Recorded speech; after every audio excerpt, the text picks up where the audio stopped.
আরে এটা কি? আরে এটা কি হয়ে গেল? আরে আমাদের ক্লাসে এত মিষ্টি বাচ্চা।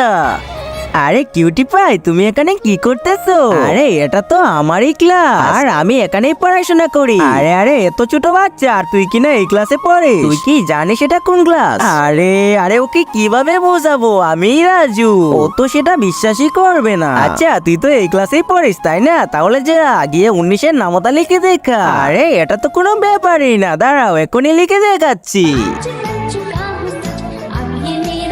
দেখেছো? আরে এ তো সত্যি সত্যি লিখে ফেলেছি। আরে এই কোটার মধ্যে আবার কি? কিন্তু তার আগে যে মা তোমার মুখে খাবার তুলে দিয়েছে, আজ সে প্রিয় মায়ের জন্য একটি লাইক এবং সাবস্ক্রাইব করে কমেন্টে এই ইমোজিটা দিয়ে যাও। আরে আমি আবার বড় হয়ে গিয়েছি, আমি আবার আগের মতো ঠিক হয়ে গিয়েছি। তার মানে এই বাচ্চাটা তুই ছিলিস?